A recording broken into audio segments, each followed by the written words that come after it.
Good morning, children. How are you? I hope you are doing well.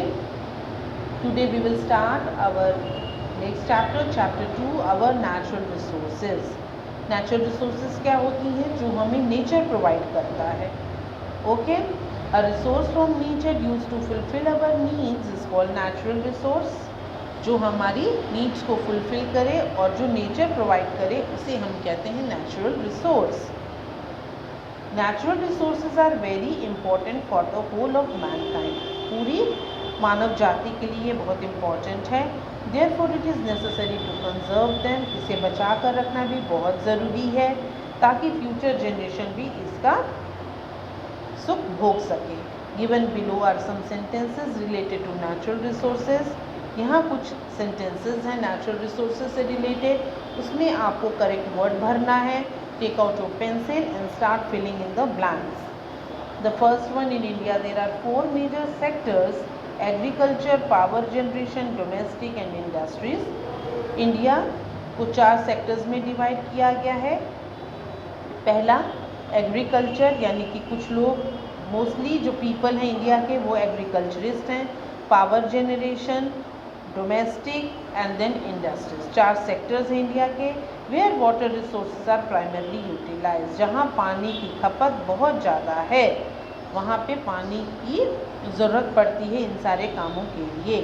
Second, fishing is an important occupation of a large section of population living in the coastal areas of our country. जो coastal areas हैं हमारे, यानी कि समुद्री किनारा, समुद्र के आसपास बसे हुए जो शहर हैं, वहाँ का मुख्य ऑक्यूपेशन, मेन ऑक्यूपेशन है फिशिंग. क्योंकि समुद्र से वो लोग फ़िश कलेक्ट कर सकते हैं, उसको ले सकते हैं, इसलिए उनका वहाँ का मुख्य ऑक्यूपेशन होता है फिशिंग. फिश पकड़ते हैं वो सारे. Third, India is an agricultural country. आपको पता है इंडिया का जो मुख्य ऑक्यूपेशन है वो एग्रीकल्चर है, खेती बाड़ी है.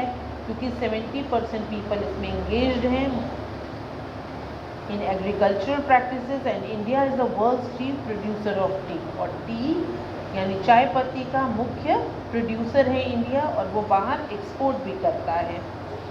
Fourth, our country is very rich in flora and fauna. Flora का यहाँ मतलब है प्लांट लाइफ और फोना का मतलब है एनिमल लाइफ. तो इंडिया हमारी बहुत एक रिच कंट्री है. इस दोनों के कॉन्टेक्स्ट में प्लांट लाइफ और एनिमल लाइफ. 20% जो इंडिया का है लैंड कवर वो फॉरेस्ट से भरा हुआ है. And forest provide us with a great variety of useful things which we need for different purposes. और वहाँ से हमें बहुत सारी यूज़फुल चीज़ें मिलती हैं फॉरेस्ट से, जो हमारे लिए बहुत ज़रूरतमंद चीज़ें हैं. Fifth, industrial development and energy resources are the 2 main aspects of the prosperity and the development of a nation. तो इंडस्ट्रियल डेवलपमेंट जिस नेशन का ज़्यादा होगा या जहाँ की एनर्जी रिसोर्सेज ज़्यादा होंगी, वहाँ की इकोनॉमिक कंडीशन कंट्री की बहुत अच्छी होगी. Minerals provide both metals and mineral fuels. तो मिनरल्स से हमें क्या मिलता है? मेटल्स मिलता है, मेटल्स भी मिलते हैं और मिनरल फ्यूल्स भी मिलते हैं.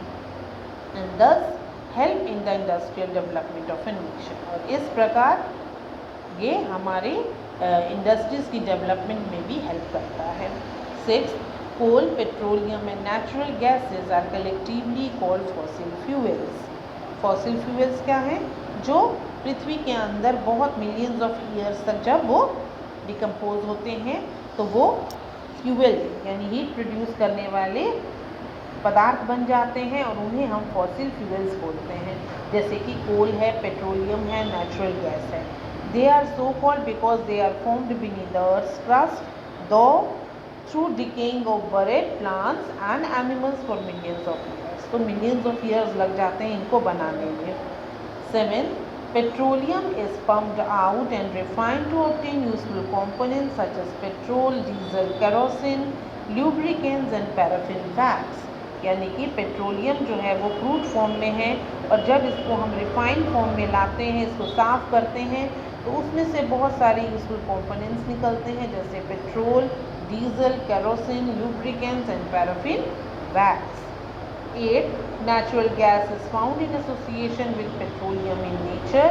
when used as fuel in automobiles as compressed natural gas. It is less polluting and diesel than diesel and petrol. जो डीजल और पेट्रोल है वो बहुत ज़्यादा पोल्यूशन क्रिएट करते हैं, लेकिन कंप्रेस्ड नेचुरल गैस यानी कि CNG गैस जो है वो एक नेचुरल गैस है और ये ग्रीन फ्यूल है, यानी कि ये बहुत कम पोल्यूशन क्रिएट करती है। इसीलिए अब बहुत जो बड़ी सिटीज़ हैं वहाँ पे जो व्हीकल्स हैं वो CNG यूज़ कर रहे हैं as a fuel.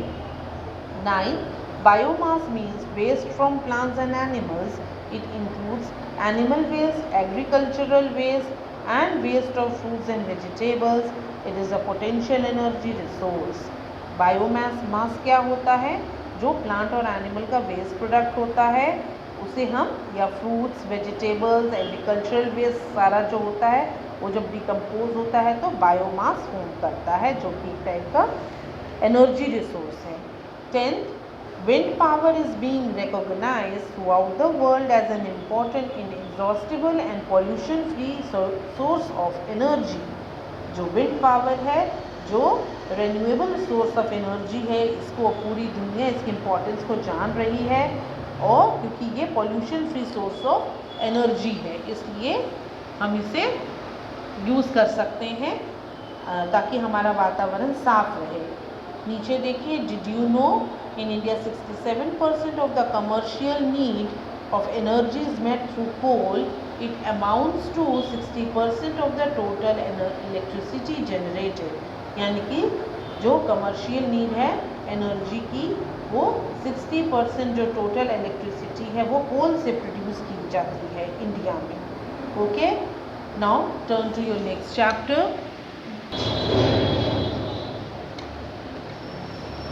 Okay children, we will start with the 6th chapter of your GK book.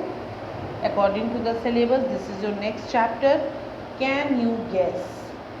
Okay, the earth is full of different kinds of animals. बहुत different kinds of animals है पृथ्वी पर और अलग अलग जगह वो पाए जाते हैं। They are found in different places.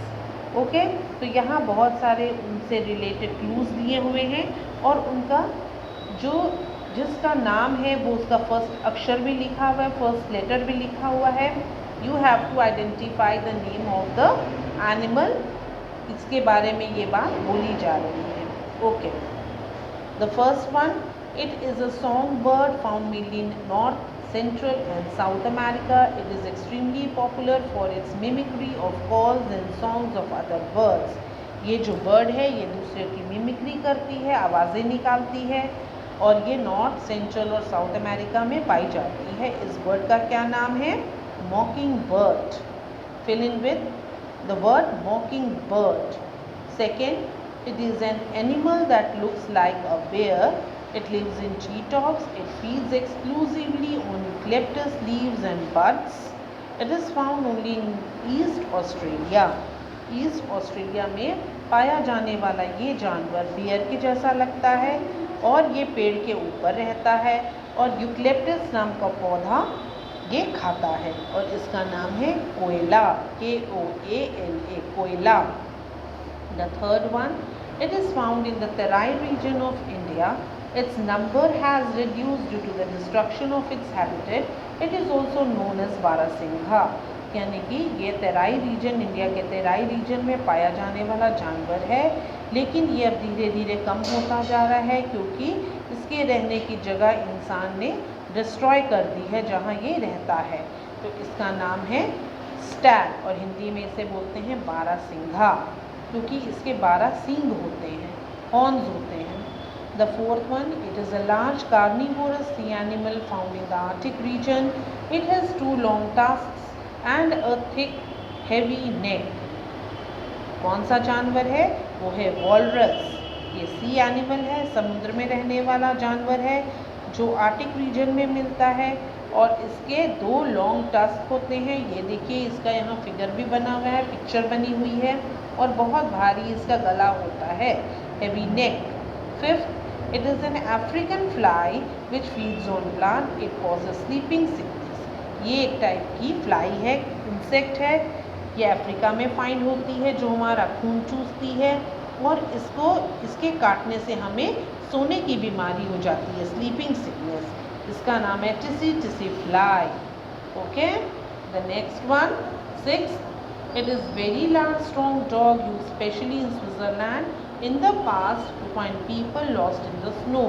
Switzerland में जब बहुत स्नोफॉल होती थी और लोग उसमें दब जाते थे तो उन्हें उनकी खोजबीन करने के लिए इस कुत्ते का इस्तेमाल किया जाता था।